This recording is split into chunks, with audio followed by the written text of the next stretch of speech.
सुंदरवन की रहस्यमयी राजकुमारी। अध्याय 1। श्रापित महल सुंदरवन, जहां सूरज की किरणें भी मुश्किल से धरती तक पहुंच पाती थीं, अपने गहरे रहस्यों के लिए प्रसिद्ध था। इस घने जंगल के बीचों बीच एक प्राचीन महल था। महल जो वर्षों से वीरान पड़ा था।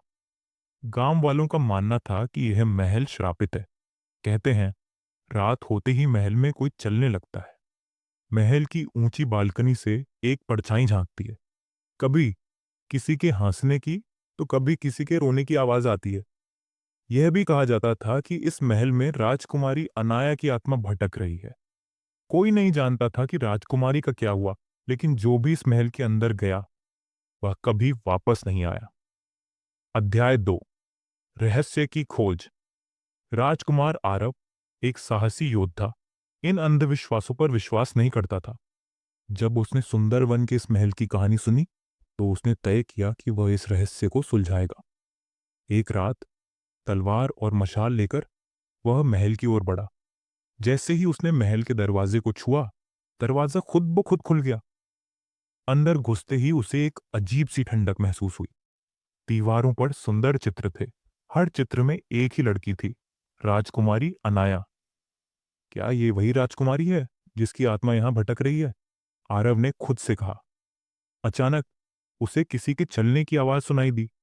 उसने जैसे ही पीछे मुड़कर देखा, एक परछाई तेजी से कक्ष के अंदर चली गई। 3।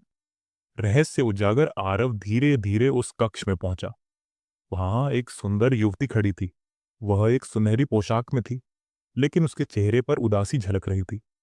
कौन हो तुम? आरव ने पूछा।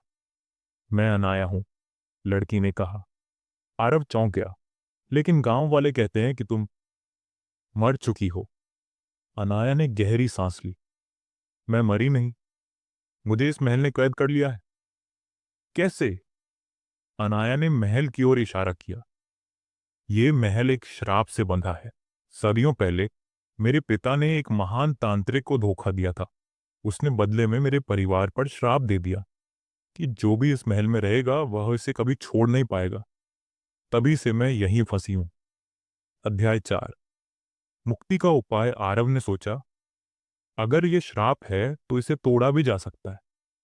क्या कोई तरीका है जिससे तुम्हें आजाद किया जा सके? अनाया ने सिर झुका लिया। हाँ, पर यह आसान नहीं है। क्या करना होगा? श्राप को तोड़ने के लिए महल के सबसे गहरे कक्ष में रखे श्रापित दीपक को जलाना होगा। लेकिन वह कक्ष महल के भूतों और रक्षक आत्माओं से घिरा हुआ है। कोई भी वहां तक नहीं पहुंच पाया। आरव मुस्कुराया। मैं कोशिश करूंगा। अध्याय 5। भूतों से सामना। आरव ने अपनी तलवार कसकर पकड़ी और महल के गहरे हिस्से में उतर गया। जैसे जैसे वह आगे बढ़ा, अंधकार और गहरा होता गया। अचानक चारों ओर से भूतों की परछाइयां उभरने लगीं। वे चीखने लगे, मगर आरव डरा नहीं। वह तेजी से दौड़ा और आखिरकार उस कक्ष तक पहुंचा।